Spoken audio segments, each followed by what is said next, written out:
Okay, so we are webinar, we're live streaming, and welcome everyone. Um, we are here today to hear from our current T-Space artist, James Casebere. Thank you all for joining us, and thank you to James for agreeing to give this talk. This is the seventh in a series of 8 public lectures organized by T-Space through the Architecture Residency Program. I'm Madeline Hamilton. I'm the residency program's host this year. Just for our new audience briefly, T-Space is a nonprofit and an initiative of the Stephen Myron Hole Foundation. And its programming supports the coming together of arts, architecture, music, and poetry. And in addition to the architecture residency program, T-Space organizes synthesis of the arts events, including art and architecture exhibitions, poetry readings, and music performances that take place at the T-Space campus in New York. Culture Halley in collaboration with Steph Gonzalez Turner, and just opened an exhibit by James Casebere, who we have here today. This lecture is, like I said, part of the Architecture Residency Program, which is a 25-day intensive that takes place every July and is now in its 8th year. The theme of the residency this year is correlations, and we thank all residents for joining on our panel today from all around the world, and are very pleased that all of them are supported with scholarships provided by generous supporters, and we definitely welcome your support as well. So we will first hear from James in this webinar, and then that will be followed by a Q&A from our panelists, but also from the broader audience. So please feel free to use the Q&A button at the bottom of your screen or the chat function. And I encourage you to ask questions throughout the duration of the lecture. No need to until the end. So now I will turn it over to Christina, one of our residents, to introduce James. Hi. It's an honor and my great pleasure to welcome James Casebere to the T-Space Rhinebeck and Stephen Myron Hall Foundation Architecture Lecture Series. James Casebere explores the relationship between photography, sculpture, architecture, and film through building and photographing architecturally based models. To create them, he works with simple materials in a table-size scale, ending up to constitutive forms. His earlier works has been focused on the gender of the Western suburban home, as also to institutional buildings in the early 90s. In the late 90s, he produces expansive photo essays of fluted images. In them are included the works with the titles 2 tunnels, fluted hallway, and 4 fluted arches. The last years, his focus is also on institutional spaces, that the relationship between the triptych of social control, social structure, and methodologies that involve in particular institutions and based inferred meaning of dominant systems. James Casebere has been a winner of fellowships such as the American Academy in Rome, Abigail Cohen Rome Prize Fellowship, 3 from the National Endowment for the Arts, 3 from the New York Foundation for the Arts, and 1 from the John Simon Guggenheim Memorial Foundation. His work is being honored by museums worldwide, like the Whitney Museum of American Art in New York, the Solomon Guggenheim Museum in New York, and the Metropolitan Museum of Art, and many others. His most recent work, an installation of new sculptural work titled Suziban, sorry if I didn't pronounce correctly, is currently on view at the T-Space Rhinebeck through October 13.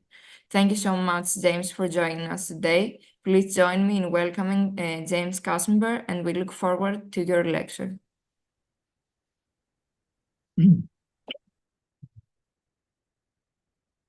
Okay, can you hear me? Am I on? I'm on, okay. Yes, we can. Thank you, Christina. Yeah, it's a pleasure to be here and to actually show these works at the T-Space Archive Gallery. Yeah, I think the work itself is part of my first foray into sculpture and three-dimensional reality, I guess, in a while. So I thought it would be good just to play a couple short videos that I made over the last few years to give you some immediate background on how the ideas developed and recently. And so the first one is about 5 minutes long, and the second is like 2.5.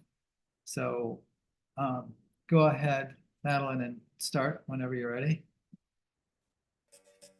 After winning the Rome Prize, I had arrived in Italy in September with the intention to spend the year concentrating on learning from the history of ancient Roman architecture and Renaissance art. Meanwhile, back in New York, I had started building a new studio. As my work developed in Rome, I was about to begin producing larger sculptural architectural spaces when I was forced to return to New York. I was lucky to have my studio almost finished and nearing the point where I could set up and continue to work there. My work has always been about architecture, and from the very start I built models to photograph. In the late 80s and early 90s, I also built larger sculptural installations. But only recently have I felt compelled to design new structures, first specifically for photos, but secondly, to imagine them built life-size for use in real space. Right now, I'm trying to work with abstract, geometric, asymmetrical, unsystematic fragments. Sometimes I start with one fragment, then make several more, putting them together in different configurations to see how they look. In a way, this resulted from playing with the modular forms of a space like Safdie's Habitat in the Overlap House in Tokyo by Akihisa Hirata. I like to see what happens as I simplify and mess with the parts, taking them out of context and repurposing them. I'm considering these as objects for photographs, a sculpture, or architectural space. They could take any one of those three forms. The tan house on water model was made of foam core and mat board for a photograph, and then I rebuilt it in wood just to make it last as an object. The labyrinth, using 5 spokes around a second floor central courtyard exposed to the sky above, evolved out of the solo pavilions and Santa Teresa duplex photos. This new spiral configuration has become a proposal akin to an earthwork, a life-size space which could function as an experimental multi-family dwelling, provisional, modifiable by the inhabitants. I also built this crazy staircase model, and I needed a base to set it on. As I was moving into the studio and looking at the post-construction debris and chaos at the edge of the opening in the landscape, I dug these old decayed cinder blocks out of the earth and stacked them. Having just returned from ancient Rome, I'm seeing my own place in time in the light of the way Rome is built up out of layer and layer of history. When I returned, I had to start over again and tried to reconnect with the work I had begun there. But in this new and very different context of the global pandemic, the content was transformed by a new context. At the Academy, I had a dialogue with other artists and scholars, but I was still working alone in the studio there, concentrating on building fairly crude models and thinking about the intersections that created piazzas or outdoor living rooms throughout the ancient streets. So I took what were the voids created by the asymmetrical, unplanned streets of ancient Rome and turned them into the positive forms of a lounge or pod. I made one that I like to think of as a refuge for individuals or groups of 1 or 2 people. As singular enclosed spaces, they grew out of the hybrid form surrounded by water that I was making for the photos. Only now I imagined creating individual intimate spaces and placing them outside on the streets, in an art fair coffee shop or scattered throughout the Piazza Navona. Just before the pandemic arrived and I had to leave, I had begun to plan their construction out of cross-laminated timber and was on the verge of signing a contract with a manufacturer in northern Italy. In order to provide them with dimensions, I enlisted another fellow, my friend Matt, working with virtual reality, to scan the 8 by 10 foot model and provide them with a 3D digital model from which they could derive the measurements they needed. In the process, we also built a virtual reality model of the space, texture mapped the surface in a pattern akin to the CLT, and dropped the structure into a landscape. In the end, this virtual reality experience embodied an eerie but prescient, almost ideal form of solitude.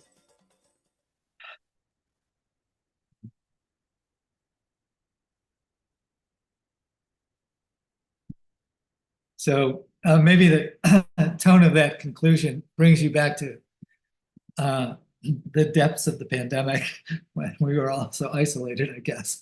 But so that was really the first piece that I designed for outdoor space and executed. But what you saw me playing with there as a kind of a dark green geometric form is something that developed. It was the base form for the structures that are now at T-Space in exhibition. And the next video will, I think, give you a little bit more sense of how that developed, but those two things developed. Yeah, so there was this transition that I made between the interactive participatory space and these sort of finished objects which are self-contained and don't involve interaction, which is what I'm showing at T-Space. So yeah, you can go ahead and play this, Madeline.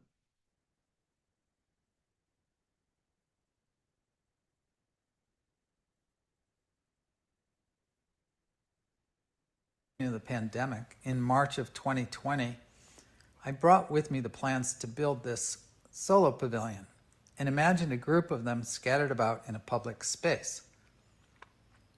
I decided to have one of the units built here in New York as a prototype, and I found a shop in Hudson that could construct it out of CLT, my chosen material.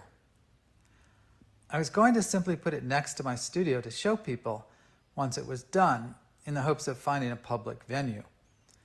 But after being introduced to the director of PS21, a relatively new and fantastic outdoor performance space on a 100-acre plot of land just north of downtown Chatham, I was invited to explore and to find a place to put it there. I selected a spot on the top of a hill, visible from many directions, adjacent to the open-air theater and with a view that looked out over the Hudson Valley. I arrived at this particular form in Rome after going there in September of 2019, intent on thinking about real space, that is, the sculpture and architecture. What impacted me as salient or beautiful about Rome is the street culture, the outdoor eating spaces, squares, or piazzas. I wanted to take these Roman outdoor living rooms, the negative space at irregular intersections, and turn them into positive and at least partially enclosed spaces that were slightly more protected, partly by dropping a roof on them and inserting a Pantheon-like oculus in the middle, creating intimate space that also felt quite open. By being outdoors and not inside a white box, the solo pavilion draws attention primarily to the world around it, framing vistas and changing every day with the weather, the temperature, the light, the clouds, the humidity, the insects, and wildlife. It is awkwardly inviting and offers a sense of limited protection because of the large open its sloping roof, just below the horizon when you poke your head out of the skylight. While firmly mounted on this hill, it's also tilted and off balance. It suggests motion, the motion of the object, the viewer, the motion of the earth, and everything beyond. This experience suggests an emphasis on change, transience, and contingency. It opens one's eyes to the surroundings in a way that is fragmented or fractured. It's porous. In not being enclosed, you are connected. In not being so protected, you are vulnerable.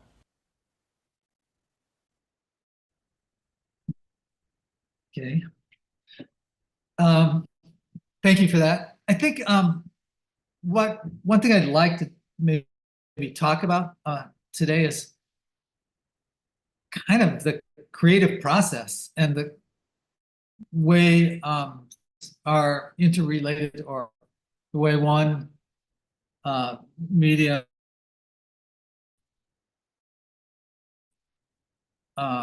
object, in this case, influences other things. And I think with that particular structure, it was not only influenced by the piazzas in Rome and these outdoor living rooms, but it grew out of my interest in Louis Berrigan, the work that he did in Mexico City primarily, which I became quite familiar with and did a whole exhibition about. And with an artist.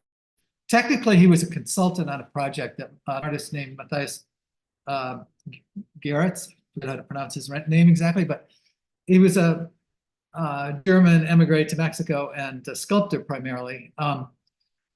He would have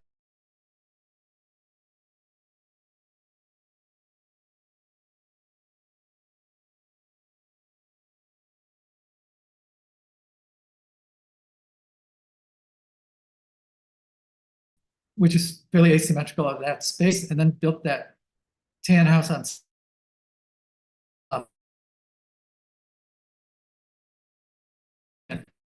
was that tan house on stilts turned upside down and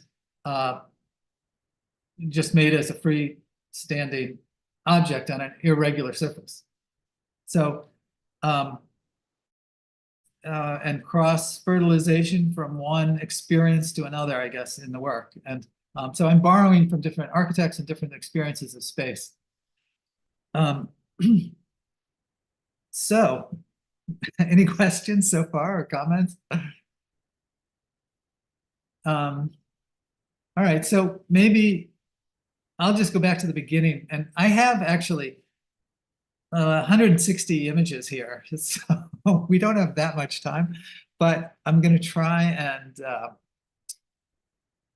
focus on things that I think are important or relevant to maybe your experience primarily. But let's go to the first image, Madeline.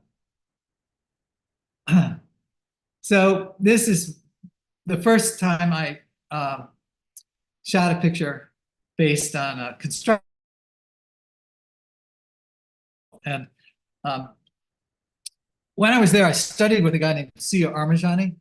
If anybody's familiar with his work, he's from Tehran, but he was an artist that was very influenced by architecture, and he collaborated with different architects.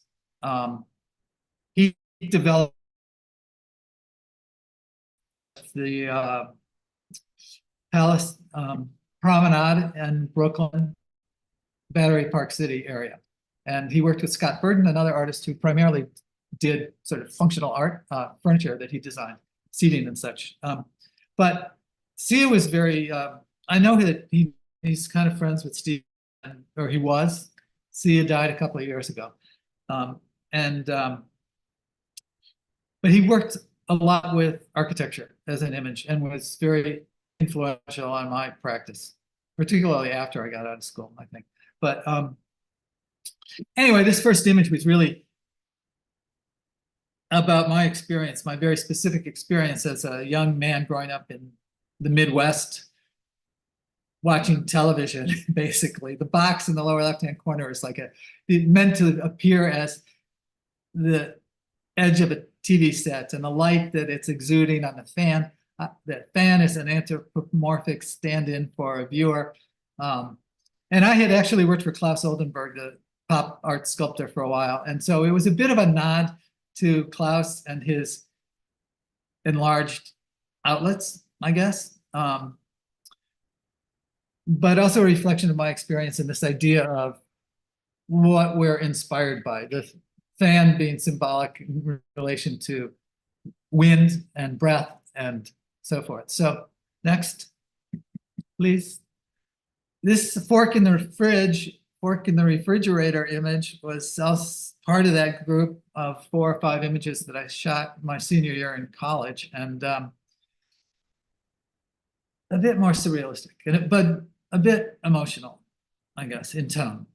And I think what I was trying to do at this point was incorporate a kind of personal iconography of emotion and feeling into what was then a fairly, in many cases, more detached practice of conceptual art. But I was growing out of this context where artists were beginning to work with architects, people like Vito Acconci and Mary Miss and any number of people that are doing temporary installations, or even earthworks like Michael Heiser and Robert Smithson and so forth. Next. This was called Bacillus pestis, to be looked at while listening to scenes from Childhood Section 3, Catch Me, which was a Schumann, it's been a while, rondo, a musical piece. So in a way, I'm trying to do something that's multimedia, like create a photograph that's simply meant to be looked at while listening to a specific piece of music. And it's also about the influence of mass media, television on me growing up, and the notion that TV was my exposure to art in many ways, film in particular, and acknowledging the influence of that on our kind of collective unconscious, our image bank that we grow up with. Next. This was just called Furnace with Flame. I was also influenced by a lot of writers who deal with architecture. And in this case, I'm thinking of the Poetics of Space and Gaston Bachelard, where he talked about the different rooms of a house, I suppose. And so I'm kind of investigating notions of the cellar, the basement, the living room, the kitchen, etc. And my own memories of them and the kind of resonance that has with me emotionally and collectively. This was called Bed Upturning Its Belly at Dawn. And, at this point, I'm also thinking a lot about semiotics. And I thought this, it's about waking up anxious in the morning. And I thought of the bed as kind of a punctuation mark with this curved rug as the top, so I'm thinking of image as sign, and beginning to think about using architecture as a science system in visual art. There was a quote from a poem that I remember called "And I Wake Like a Stack of Hay on Fire," which is a Detroit spoken word poet that had a big influence on me. Anyway, so poetry also is coming in and having really an enormous effect on the way I'm thinking about art. So next. I think I wanted to spend a little bit of time with the early work because there is this level of kind of symbolism and the influence of poetry that is probably dissipated in the later work, which becomes a little bit more political, perhaps, and painterly. This was called Finding a Shiny New Copy of My Father's 1933 Boy Scout Scarf in a New Jersey Dormitory Lobby. And it literally came from a dream. And you can draw what conclusions you want from that. But it was a bit about my father's death and carrying on his legacy in a way in my own mind. And I wore this scarf actually until it was threadbare, kind of like a pirate. It's kind of like a motorcycle guy these days. They're known for wearing these scarves today, anyway. Next. I did another series of 10 images, which were all about film editing and, trying to look at photography as a narrative. And in this case, I wanted to create kind of an epic narrative with each site representing a different chapter in this larger story. This was kind of the romantic falling in love image as part of that group. Next. This was another one. This was kind of a moving to New York image. I hopped a freight at one point, and you know, it's about that journey. Next. And all of these images were related formally. So visually, it worked together as a long line mounted on one wall. Next, Madeline. And this was the final image in that series, which was about arriving on the Staten Island ferry in Lower Manhattan, which is kind of the reversal of a famous Alfred Stieglitz photograph of looking out at a ferry that's arriving at the harbor. So I'm also quoting people, you know, historic references. Next. Courtroom was also one of my first images when I moved to New York after graduate school, and you know, I had this constructivist ideal of being a designer, a photographer, a filmmaker, referring to all these different mediums in the process of one particular image. And I wanted to kind of put the whole story together, and I wanted to rely on one image at this point. So this was, you know, kind of about judgment and conscience and a number of things. But the chairs were meant to distinguish themselves between like being square or round, kind of prosecution and defense. And it also kind of references a pop TV show, Perry Mason, for example, from that era. Next.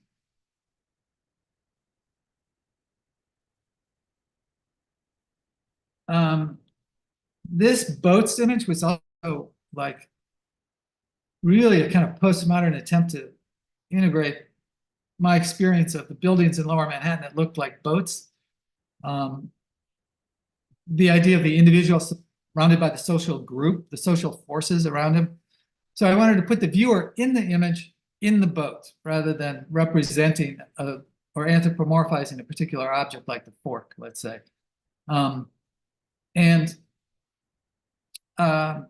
I think the point of this is that relationship between the individual and the social forces or social group in one way or another became a kind of basic theme in the work moving forward, I guess, from this point till today. Next. This was called Sutpen's Cave. It's a reference to a Faulkner novel, an episode, where here you have a similar idea of like, you get the feeling of maybe crawling into the cave and living in relation to this rich plantation house nearby. Next.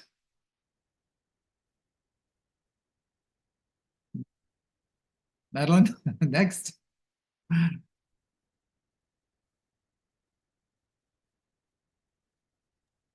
That's lost signal, maybe. Pardon me? Maybe it's frozen. But I think maybe I'm spending a little bit of time on these because a lot of the basic concepts and relationships that I have dealt with were all really initiated in this early period. All the early work was black and white, kind of referring to the past, you know, like black and white TV. Eventually, I started working with color in a series of prison images that I did, in a way because it was a technical reason, but with a desire to make them a little bit more luscious. I was dealing with a subject that was really about deprivation. Do you guys have any questions so far, since we seem to be paused? Or comments?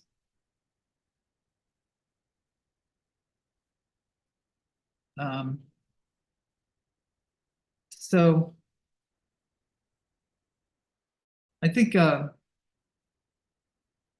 since we're not looking at more images, I think the main point here would be that I'm, you know, using architecture as a sign system, and eventually going through a kind of history of architecture, and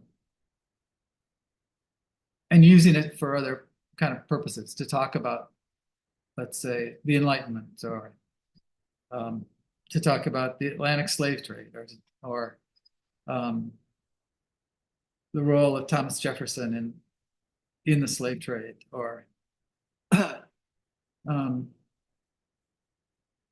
But one thing that has occurred is that, like with the sculpture, I'm getting less narrative, and particularly with the work at T-Space, it's kind of grown out of primarily playfulness about form.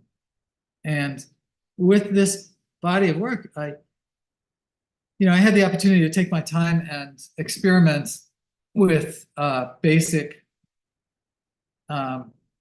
shapes and taking them apart and putting them together and creating something that I really hadn't quite imagined ahead of time. And so as a process, it was to a large extent, after having created this whole body of work behind me, it was a moment when I could step back and just let my intuition and unconscious unfold, I guess, and see what I ended up with. Kind of just trusting my impulses and my playfulness. So, yeah, so we seem to still have lost Madeline. Is everybody else still connected and can hear me? Yes, and also we might, oh, okay. We have the presentation now, I think. Has it?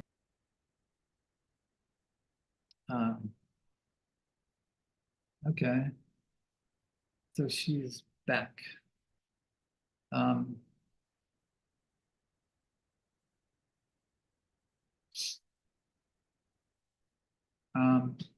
Madeline, are you there? Well, as long as we're looking at this image, this was called Storefront.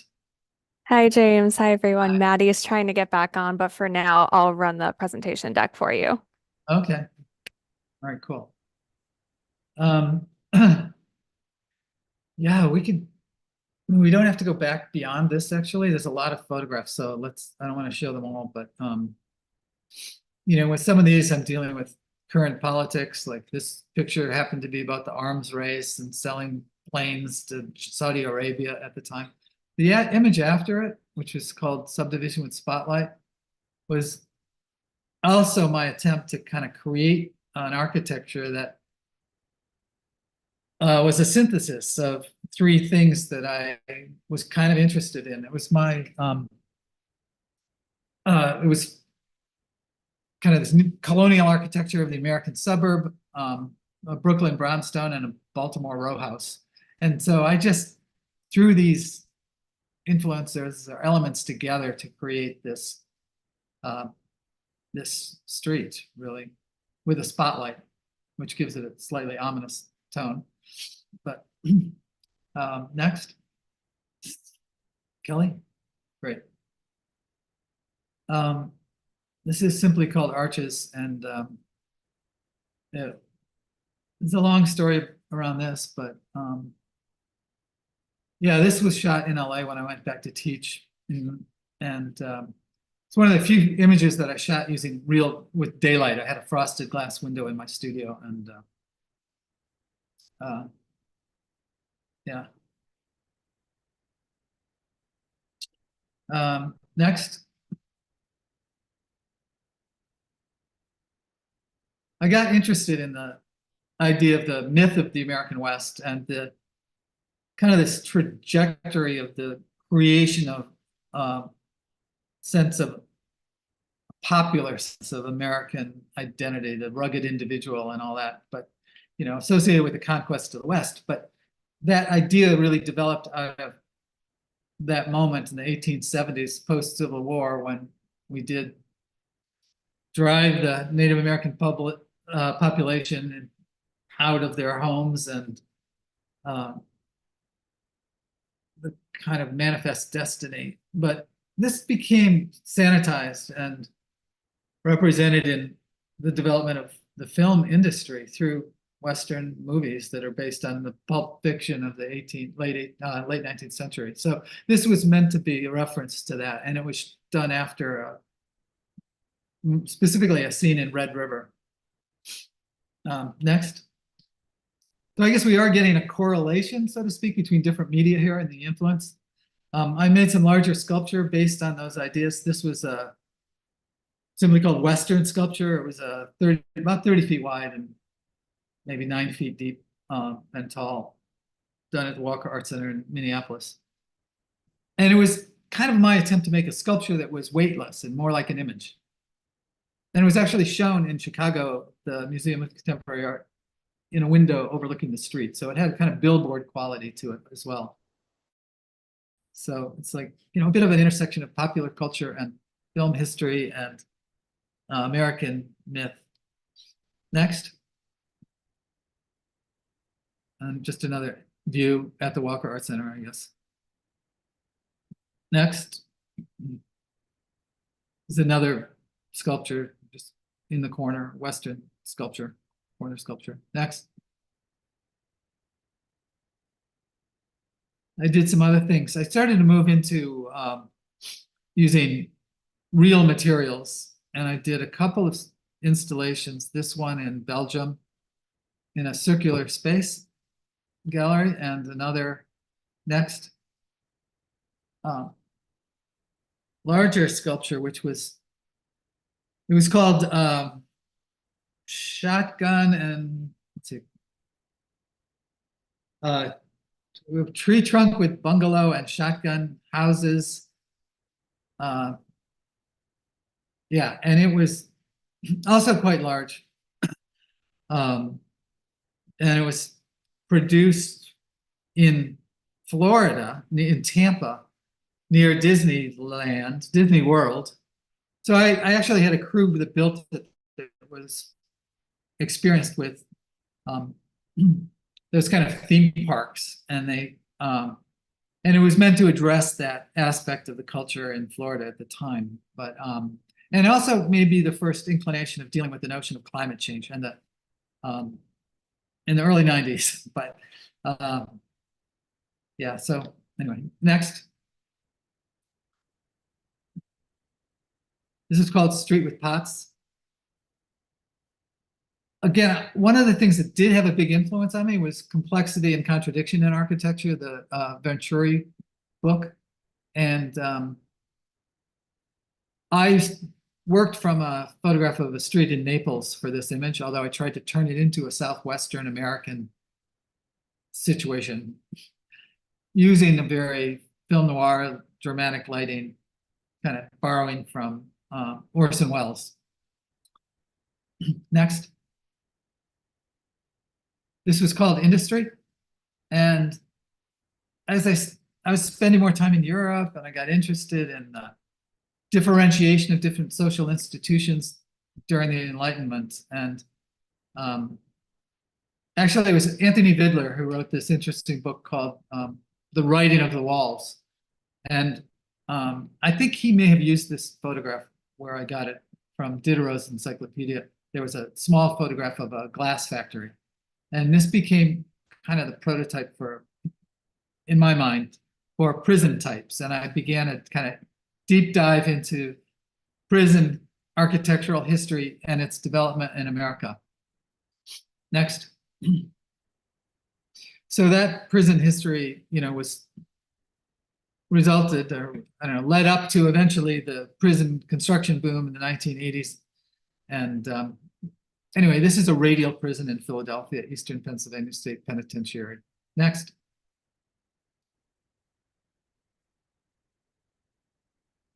Kind of a riot. Next. This is called Georgian jail cages. A lot of, well, post-Reconstruction, I guess. Many people of color were imprisoned for being out of work and then made to work for the state. It was a way to then rent prisoners out to private plantation owners again. These are the Georgian mobile jail cages. Next. And I did some installations. This actually at the Eastern Pennsylvania State Penitentiary. And if you look at the wall, there are some reliefs that represent 9 different prison types that were developed primarily in America. Next. Yeah, that might have been called the telephone pole plan. Next. This is a panopticon based on a prison designed by Thomas Jefferson and Benjamin Latrobe, who was responsible for the nation's capital, I guess. Next. So I've already been talking for almost 40 minutes, so let's kind of scoot ahead. And yeah, so these are different prisons. This was a moment when I started using water and to kind of represent at the time the passage of time, the loss of memory, collective history, that kind of thing. And this particular image was based on a slave factory or fortress in West Africa. Next. There was no water there, but this was for a school in Massachusetts. Next. This too was based on one of the first private schools in America in Massachusetts. Next. This is Monticello. So here I was also thinking about the way Thomas Jefferson was being reevaluated in light of his thinking about, you know, his role in the slave trade. Next. This too. It's like the entry hall of Monticello. This was based on a hallway at Versailles. Next. Same thing. This is a home in also Massachusetts, based on one green staircase. Yeah. Next. This is a Japanese, I guess it's from a Minka style country house in Japan. And at this point, I was getting more interested in the way Japanese architecture had influenced modernism in the West. Next. This turning hallway is based on a Horta building in Belgium. He was kind of pivotal in this transition from Art Nouveau to modernism. Next. This is kind of a garage, but I forget the architect. Next. American modernist. This is just something I designed. This is a dorm room in California. It'll come to me, the architect. This is based again on a Horta house in Belgium. Next. So I was thinking about modernism a lot. But prior to the invasion of Iraq, I also got interested in the way cultures had actually learned from one another, and the notion that what we think of as the Dark Ages or the Middle Ages in America were really a fruitful period of cultural exchange where and so this is based on a like a palace in Seville in Spain, in Andalusia, which was for many years part of an Islamic empire, the Ottoman Empire, I guess. And here I tried to incorporate elements from 3 different religions into one space. So it felt like there were Jewish allusions and Muslim and Christian all in the same synthesized location. Next. That's a tunnel in Afghanistan. All right, let's keep going forward. These are mosques designed by Mimar Sinan, but at least this one in particular. And that was an installation that I did in collaboration with an architecture firm from Florida, Architectonica, I guess. And yeah, so these were installed permanently in a high school, originally for architecture and design arts. Next, they would, excuse me, they worked with a lot of color, but this was the image that was installed on the wall, outside wall of the theater there. Next, yeah, so it's quite large. Next. Next. So I was kind of in the Middle East, and then I got interested in the American policy of extraordinary rendition that the practice of torturing Islamic terrorist suspects in third-party countries. So this is meant to refer to that. Next. This is called Tripoli, Lebanon. Next. So we're taking a bit of a world tour and then coming back to America in 2010 or 2008 with the mortgage crisis. So with this group of images, I kind of returned out of curiosity to the suburbs up in Dutchess County, where T-Space is, and began to look at the kind of grassroots outgrowth or of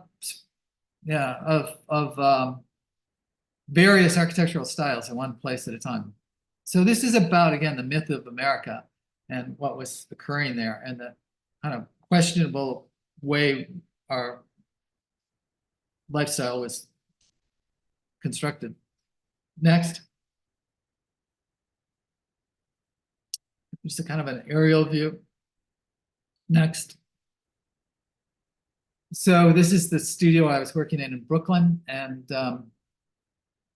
I kind of evolved my process at this point where I began to have more assistants, and I had, we would do the same thing back then of I would make a crude model and I would have an assistant basically simplify it and on a 3D modeling program, and then create cut sheets where we laser cut them and then glue them together, and then we could spray paint each house in whatever variation of color we wanted to. Next. So this is just a snapshot of some of the process, I guess. I would often work from real estate catalogs, and yeah, and then we would make the models. Next. Another version. I kind of used the same set and changed it and shot it from different angles. The same ground. Next.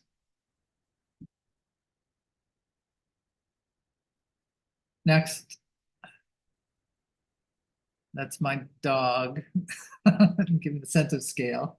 But I think she was getting hungry at that point. But next. Next.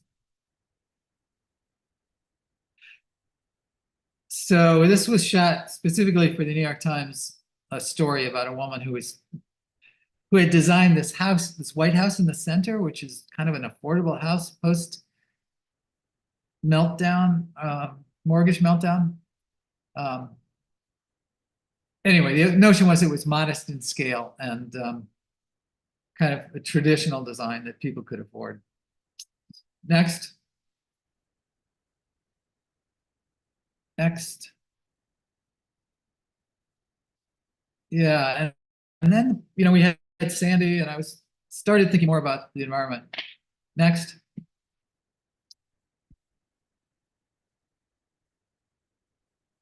This is a life-saving station on the North Carolina coast, and it was illustrated, I think, by Vincent Scully in his book about shingle-style architecture. And I had been actually kind of enamored of this house for like 30 years before I built this model, and did at this time when I began thinking about the, climate change.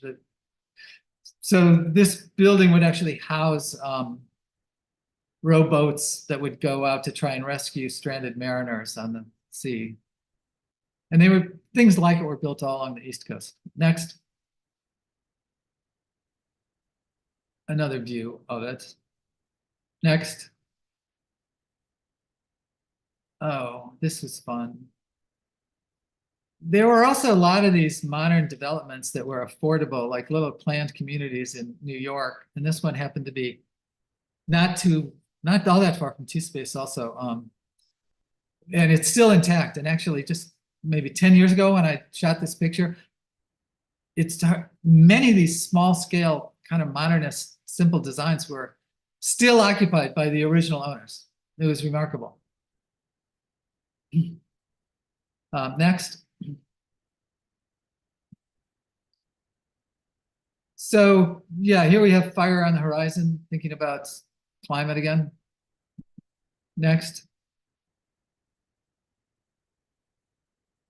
And this image was done again for the cover of New York Times Magazine to represent this choice we had in time, like between a Republican economist and a Democrat and their recommendations for the future. So the text over the top of it was boom or doom. And actually we had to flip the image to represent so that boom was on the left, be the first thing you saw. Psychologically, that was determined to be the best thing for the audience. but anyway, I kind of feel like we're in this moment again, right? With the upcoming election that's causing so much anxiety. Next. And here, this was based on a Caspar David Friedrich painting of the 1830s, you know, one of our first landscape painters. And again, I was interested in this because it's called Sea of Ice or the Wreck of Hope. And, you know, I'm thinking of what this image might mean to viewers today when we think about the polar ice caps and so forth.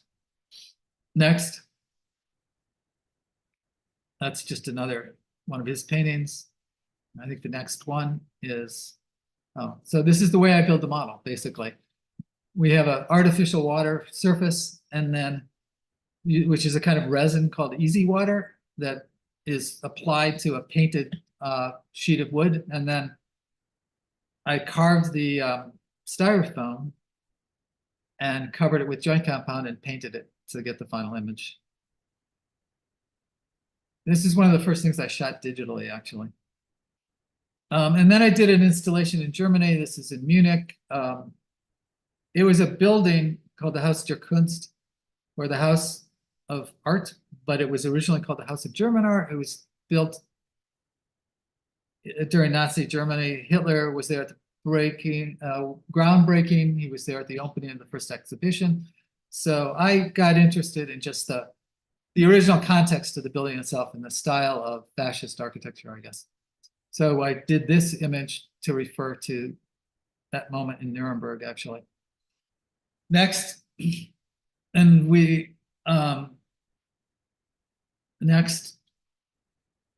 and I did a kind of wraparound mural on 3 sides of this staircase going up to the 2nd floor of the gallery where the main exhibition was. Next. So trying to address the building itself, context. And at the moment, you know, when I was seeing parallels between the rise of Hitler and the rise of Donald Trump in America, I guess. Next. Yeah. You can see the scale of those doors. It's actually a beautiful building, but it has that kind of fascist aesthetic, I guess. Grandeur. Well, also, I came back from doing that show and I kind of got inspired by Louis Barragan and the way he designed spaces as a kind of place of refuge and serenity and simple beauty and spirituality, which I felt like I needed and we all needed at that moment of tension, much like we might need now. But this is a hallway in one of his houses that I constructed the model for. And next, I went to a lot of his places in Mexico City. This model was based on his studio in Mexico City, studio room, as part of his compound, I guess. It's one building, but you know, home and studio. Next. That's the patio of another house he did. Next. And the construction of it in my studio. Next. This is that house with the yellow hallway, actually. The windows on the right are yellow because it's like a stained glass, creating a yellow light inside. Next. And this is the kind of abstraction of this space, which is a vestibule. I removed the staircase and abstracted it. And the next one, yeah. Kind of inside-outside view of a pool outdoors from the same house or from another house. This is called Foyer. Again, this is based on one of his houses that I loved. And I did abstract it and simplify it to make it kind of more meditative space. This is the roof of his house and studio. Next. And then I started incorporating these things into my own structure, some of the principles. So this is the one that the tan house on stilts turned into, and then eventually the pavilion outside. It's again an abstraction of this El Eco experimental art space, where I turned it into a closed standalone house as opposed to something built into the fabric of the city. But it had an open courtyard and this red plinth, and interesting things that he did with perspective in the hallways and things. Fascinating. It's a beautiful place. Next. That's the tan house that evolved from it. Next. And I did a whole body of work based on houses on the water's edge, which were meant to be like refuges for climate migrants, I guess. So next. It's called Nalu.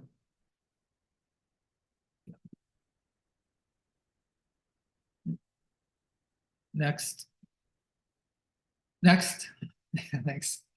Next. This was based on a Herzog and de Meuron building in France on the Swiss border. Next. Yeah, this was meant to be like the LA River, my fantasy. And this, some of these shapes were kind of based on a generic Mexican modern architecture. Next. And these were kind of inspired by Paul Rudolph's mid-century Florida houses. Next, with a little bit of Mexican color. Yeah. Where there's a connection to the landscape and the, you know, the outdoors. Next. Of course, he turned into something of a brutalist architect. Next. But these are all my own kind of simplifications. And this is the overlap house that the sculpture at T-Space kind of grew out of the ground floor from. Next. I'm going to try and get us closer to the present. Next. And you saw the video, so we don't need to spend too much time with these stills. Next. Yeah. These are some other ones that I worked on. Next. Some other ideas for outdoor installations. And this gets us to the sculpture current T-Space. And so this was really the second of those structures that, and you can kind of see this turret form that overlap house. Next. This is another side view of the same piece. This is number 2 of the Sushigiban sculptures. So it's built of bamboo plywood that is burnt in this Japanese method of wood preservation. So this was at my studio, just where I first had it laid out.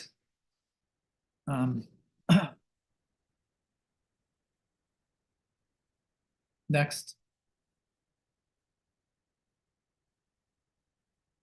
This is the second of those forms that is also a T-Space, the more vertical ones. I guess after doing this first thing, I really wanted to do something that was more designed for interior space and that was kind of on a human scale. So you might, you know, it wasn't overwhelming, but kind of like a, you know, 5 by 8 foot painting, you know, or 6 foot, like an Ed Reinhardt painting where it's designed to relate to you physically and your own body and space. Next. This was one section that led to a tower, but I used a red cedar wood and turned it into a side table, essentially. It grew out of another photograph I was shooting of a building that I designed. Next. So it's all about using multiple parts and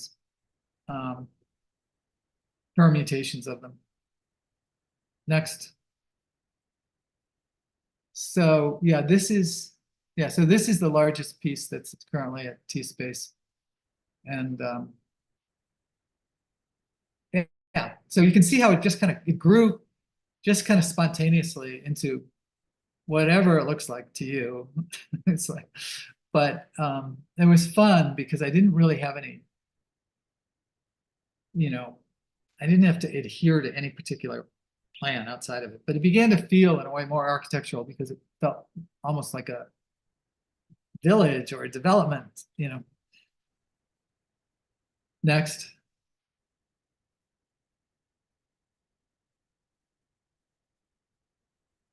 Just different views of these different pieces that are also, these are not T-Space, and some close-ups.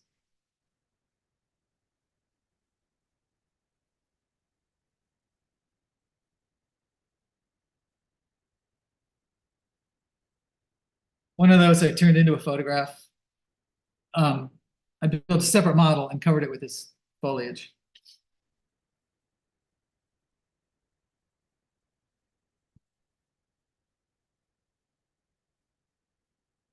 This is at T-Space now.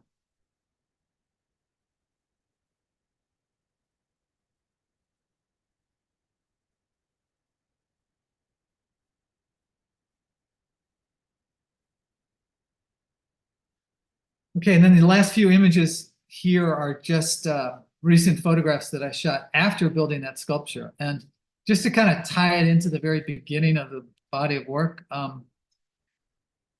I want to say these are a bit related to this idea of perhaps a regional modernism, because it's this, I feel as if we're seeing a lot of people that are working with vernacular, indigenous, local design and cultural history and incorporating it into contemporary and modern ideas about architecture. And so I got inspired by work for this body of work that was really like zero carbon, sustainable, or about some kind of social justice. And this particular street was shot after some drawings and photographs of a street, an affordable housing development by Balkrishna Doshi in the north of India. And I basically took his design and just kind of amped up the color and flooded it and gave it a, certain kind of dramatic light. Next.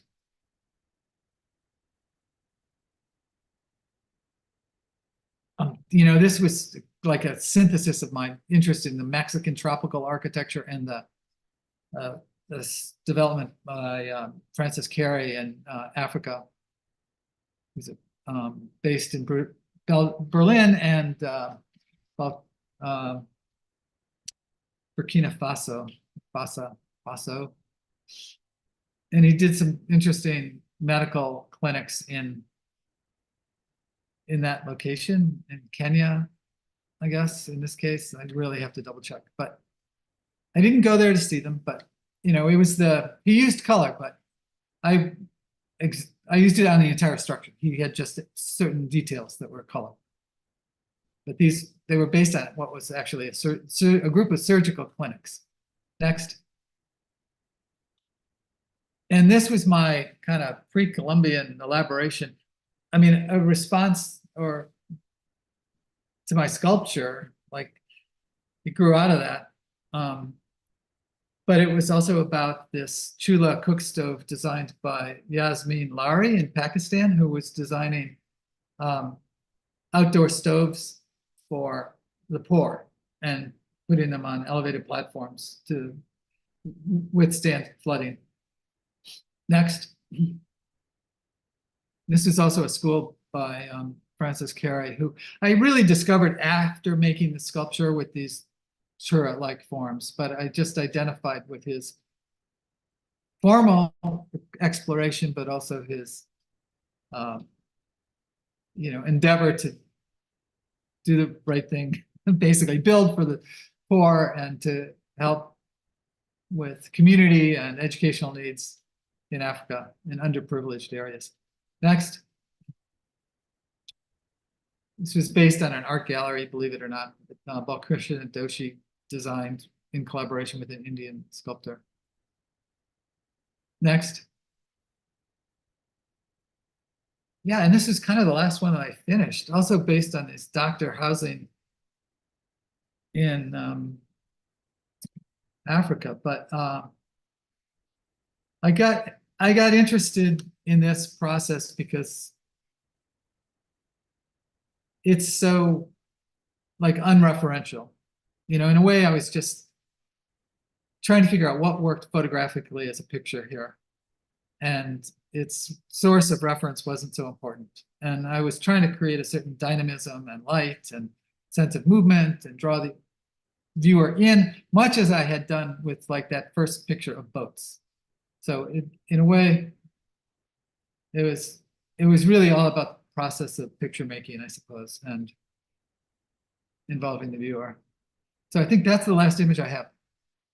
So we're going to stop with the images, I guess, and I'll take any questions and comments and discussion. Thanks for your patience. It's like, I feel like, you know, that's my life in images. So, thank you so much, James. That You're was welcome. great. I seeing your work presented like that. Definitely invite questions from our residents, our panelists here, and from the audience. Yeah. Hello, James. Hi. Thank you. Thank you so much for the lecture. Obviously, you know, architects love to see photographs of models and to know techniques of how to make beautiful models. So my question is, obviously, your body of work touches upon different architects. So I'm wondering, do you feel like over the time, let's say the trends or moment of architects has influence on you? Do you pay attention to them? Like the things that architects are interested in are different, let's say 60s, 70s, 80s. There's like a formal interest as well as let's say social or political agenda embedded within architecture. Do you feel like over the time that kind of a lineage has influence on you, or you just work on your own and pick up the work that it really interests you? Yeah, I think, I mean, the whole development of architectural ideas has really influenced me, I guess. And, you know, when I started with my own personal experience in the suburbs, for example, and just was shooting interiors, there was a sense of alienation and disquiet, I suppose. But I kind of followed this trajectory that involved the kind of corruption of maybe fabulous ideals. Like I looked back initially to, let's say, the arts and crafts movement and the bungalow craze in America as kind of a predecessor to the suburb, and you know, the idea of mobility and affordable housing tied to the automobile, and then but also that kind of beautiful dream of the way a home is connected to nature and indoors and outdoors. And so that was that affected me. And then going back to shingle style architecture was also something I looked at and tried to render, I guess. And then prior to that, I mean, I went back to the Enlightenment. I wanted to look at how we actually construct our social institutions and represent their function and purpose in architecture, and how that comes across. And you know, it's often talked about, you know, how we talk about power and so forth, and that was a large part of it. But you know, so the whole series about prisons was, you know, kind of examining our relationship to the idea of incarceration. And I wanted to look at the historical origins of it in a kind of ideal, in a dream, you know, like the notion of that the Quakers had in particular about creating solitary confinement as a way for the prisoner to have a relationship with God and to be isolated and have this ideal light coming through from above, and that they would reform their ways if they just only had visitors from the clergy. And it failed miserably because, you know, prisoners were taken outside their social community, and they didn't necessarily, and in America, they were coming from all kinds of ethnic places, maybe Italy instead of Great Britain, and they just did not have that Quaker as ethic, which is where the reform really started. So I wanted to look at that institution and with a critical eye and be able to say, oh, we made this and we can unmake it, because you know what, it's not working, and it's costly, and it's exaggerating problems rather than solving them. You know, the whole reform had gone by the wayside. So I think we're in this place where it really hasn't happened. You know, we still imprison way too many people, and we don't have social services that can address these issues. And so that was the impetus behind prisons. And yeah, and there too, I'm kind of responding to the political climate. You know, from that I went to what was it next? I mean, was it the Middle East with the invasion of Iraq and the scapegoating of, you know, Islamic minorities, and then the mortgage crisis. And but I think currently it's intrigued me, like that there is a kind of regional modernism occurring that's maybe more culturally open, I suppose. And Berrigan sort of represents an early form where he received a lot of attention for the incorporation of like a Mexican color and proportion and materials into his architecture with a very modern sensibility. You know, he practiced as a kind of international style architect for a while before he began to incorporate those things.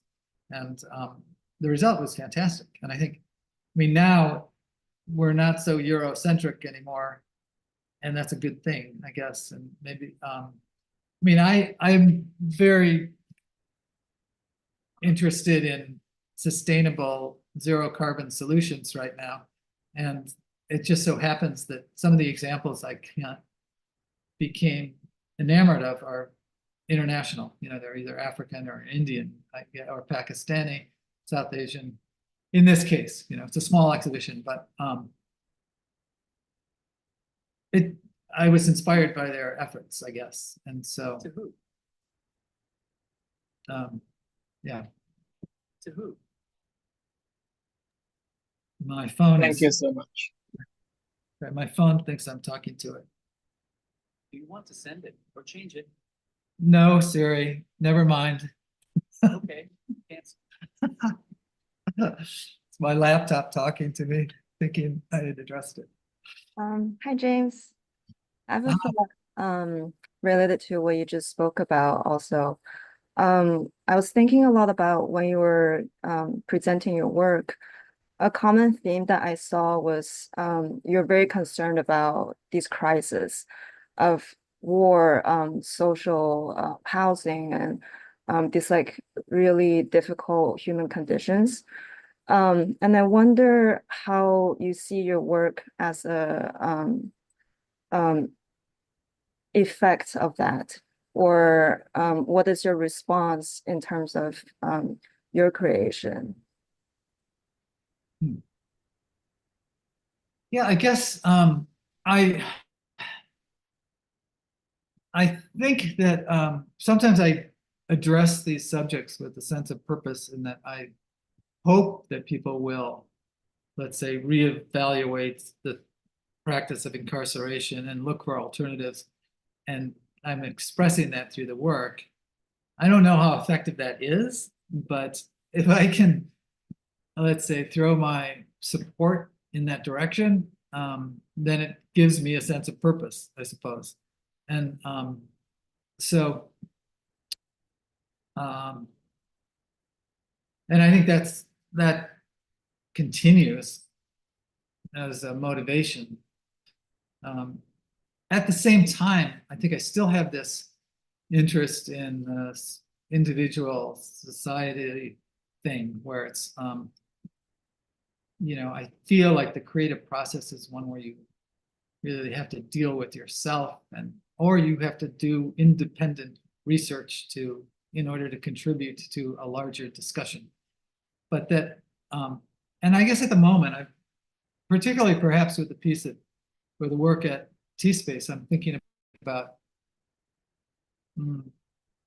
what the viewer brings to the work, and the idea of maybe collective concerns, or I guess Jung would say collective unconscious, but and to a certain extent, I let myself work in a very unconscious way. I just wanted to let my intuition rule and my playfulness with form take me somewhere. And I think in the end, it takes on a character that can be read in different ways, and that might have multiple readings.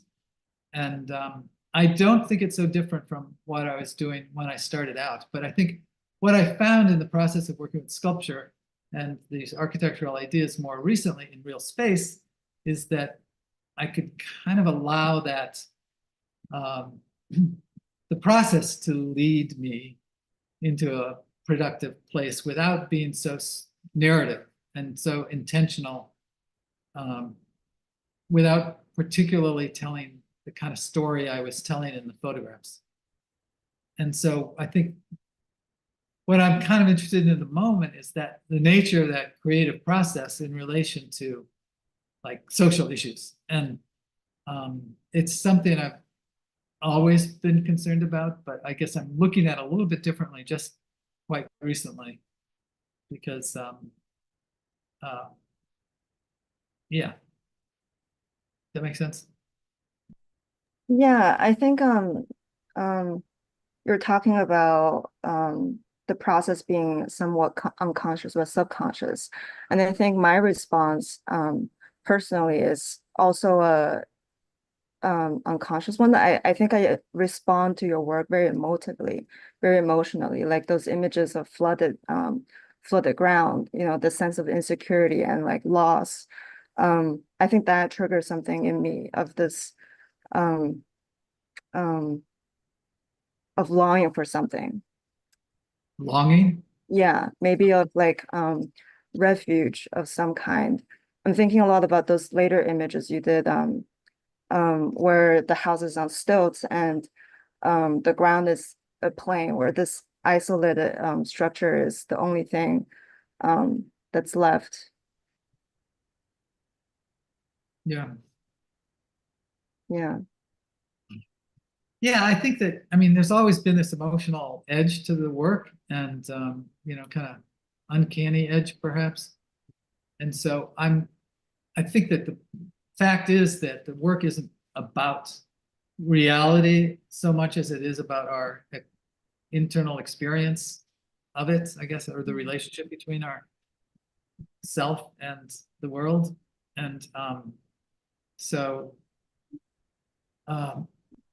I think I used to talk about Gregory Bateson. Do you know him? He was kind of an amazing guy who was actually fundamental in the development of computers and information theory in the 1950s. He worked with Margaret Mead too. I guess he was married to her. And so he was an anthropologist and a computer guy and a psychoanalyst. He had all these weird things coming into his own theory. So he wrote a book called Steps Toward an Ecology of Mind.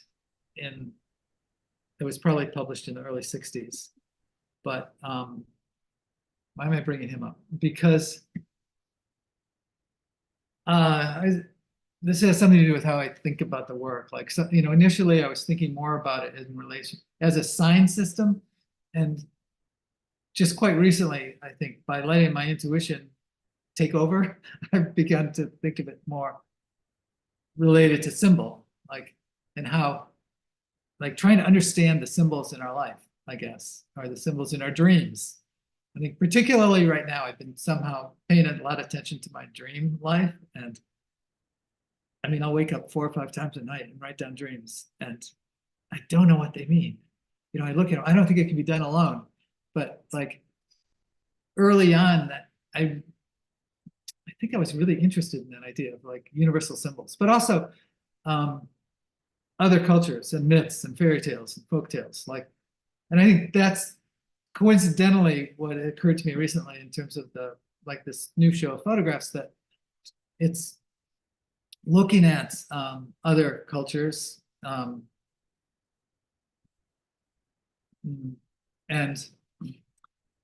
instead of just Western, and maybe looking at it from a less of a rational perspective, looking at things from, yeah, on a more symbolic level, I guess. And that's an interesting, almost return to the beginning for me, because that kind of thinking was very important to me when I was young. And I think now it's important to, be less Eurocentric in many, many ways. And so it's just, I don't know. So I don't know, I'm just gravitating to inspiration from architects of other cultures at the moment, It's nothing pre-planned, and I think with the sculpture also, it's a process of discovery for me with form and space, and the interaction between viewers and materials and light and shadow, and all those basic elements of an architectural construction. One is self-contained and the other is open and interactive, and the photographs kind of bridge the gap. I mean, they sort of cover the gamut there, but I think with the photographs too, I try to deal more with color and texture and movement and sensation in ways that like the black and white work couldn't do. And with the sculpture, I'm just doing that more directly and trying to, get at that, perception, like just experiencing our everyday perceptual, our senses, like wanting to engage them.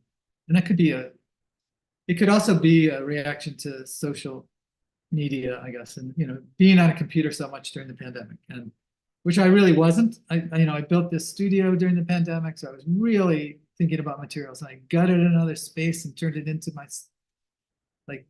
studio. I gutted another space that had been my studio and turned it into more of an exhibition space, where the other pictures you saw of the sculpture with plywood background and terrazzo floor, that was what I I stripped that. So I was really interested in taking some of these concerns into reality.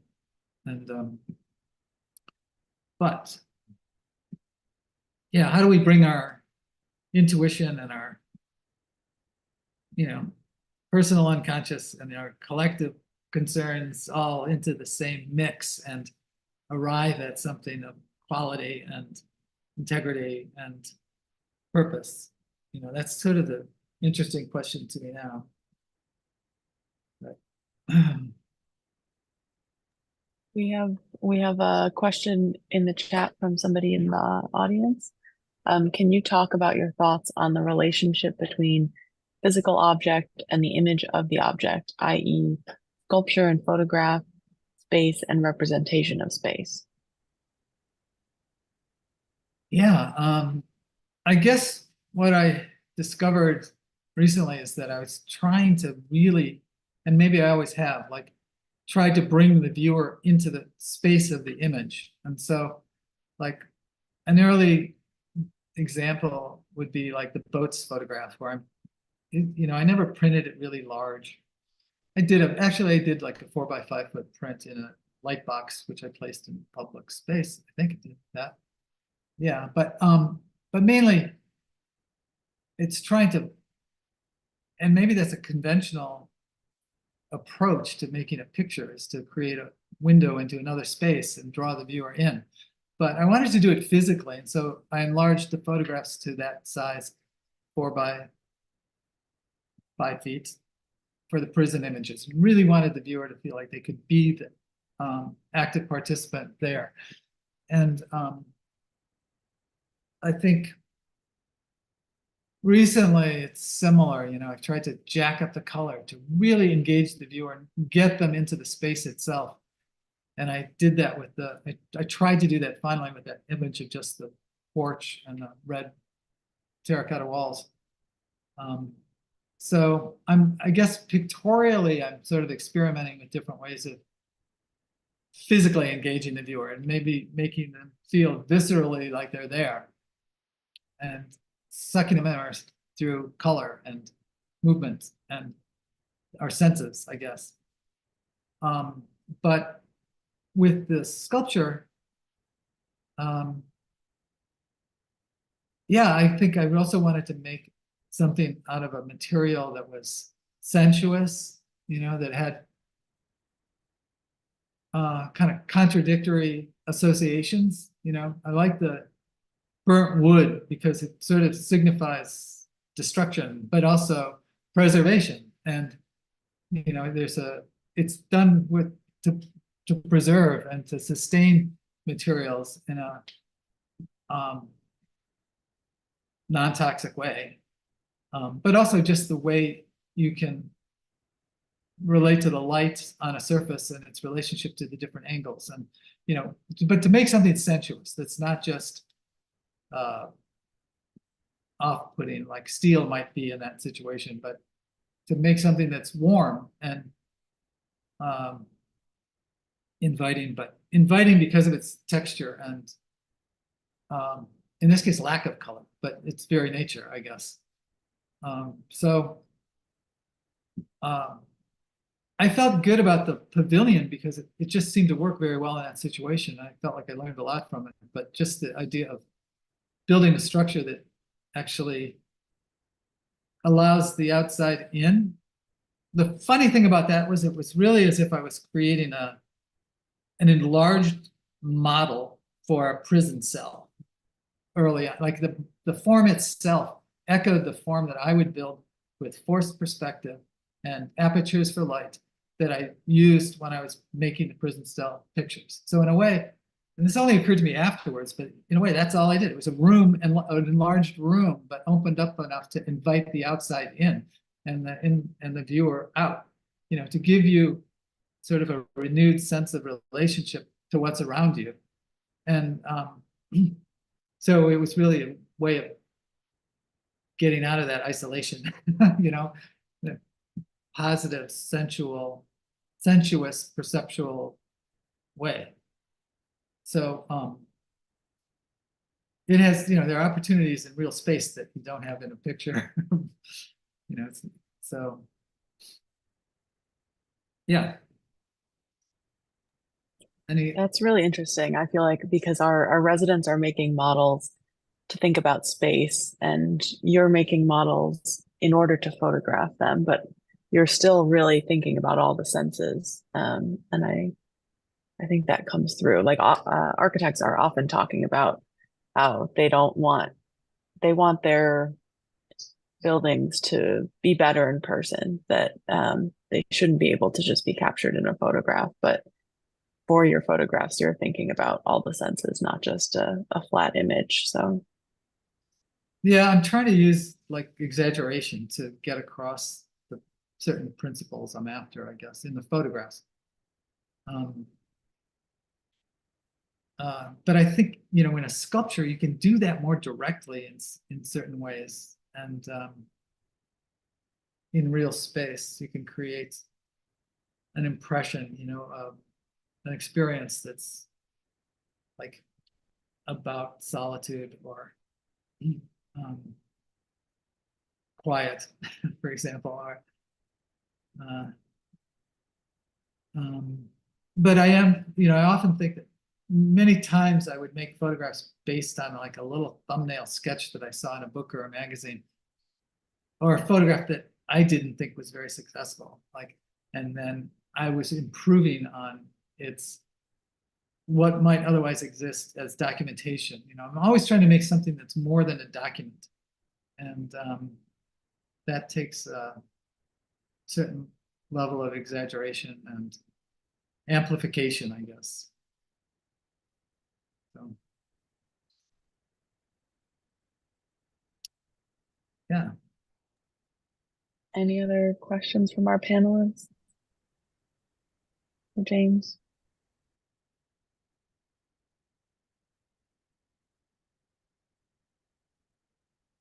Any other comments? I think what's interesting about the T-space installation too is that actually I love it in a hazy light, overcast sky, because there's a kind of soft light that falls on this black structure, and there's also a relationship between the scale of the space and the scale of the objects and the viewer, and you have to kind of move around them. But I like the way spatial relationships are created between the building itself and the things that I made.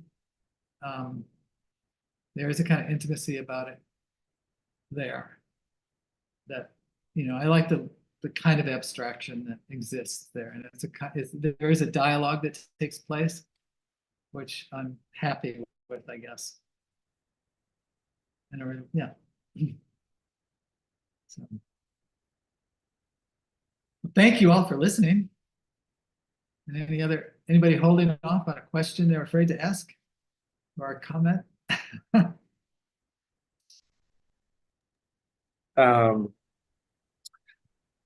I guess I kind of have a question. I guess kind of going back to the dreams. I guess like the initial images, they almost have like it felt like a sense of satire or a sense of parody to them. And I know you mentioned with the image with the scarf, how that came from a dream. And I'm just curious if like, I know you said you wake up quite often and write your dreams down, and I'm just wondering if a lot of these new sculptures you've been creating, if it's like a vision you've received or encountered while you're not consciously actively engaging with the project, and if your ideas kind of arrive in a sense when you're out on a walk, or I guess kind of how that process comes about, or yeah, the role of the dream for you. Yeah, I think that part of that is thinking about thinking about the photographs as having like a dreamlike quality after I look at them, and I'm wondering what that means. And then I sort of got interested again. But the sculpture, I can't say any of it derived from dreams in any way. I think that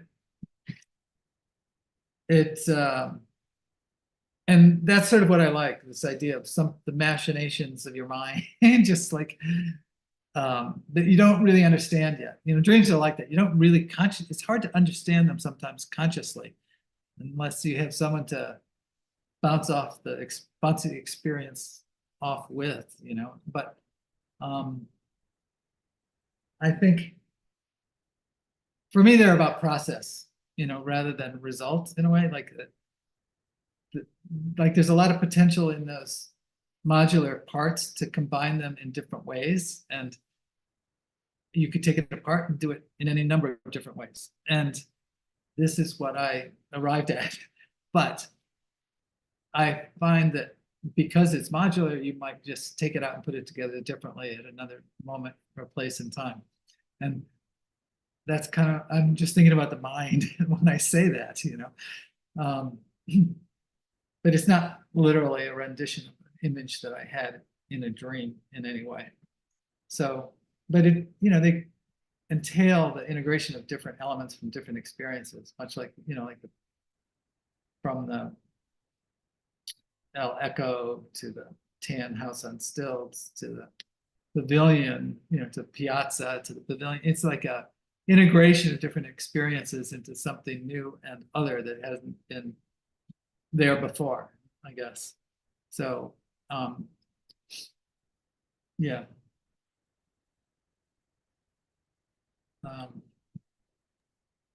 I often have very architectural dreams. I mean, I dream about spaces of all sorts, classrooms or tunnels or corridors and city streets and, all kinds of things. But architecture just I'm not sure which comes first, the work or the dream, but I'm always thinking about it. So those kind of spaces appear constantly, all kinds of spaces.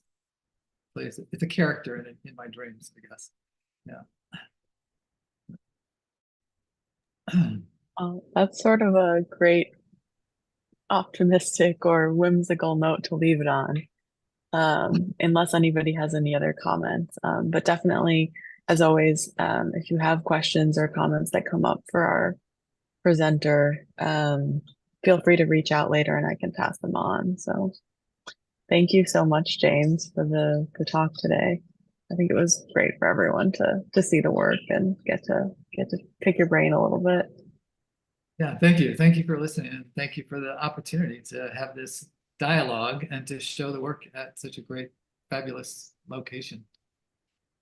And the residents' final presentations will be on Friday. So everybody, that's a public event as well. So everyone's invited to that. Thank you so much.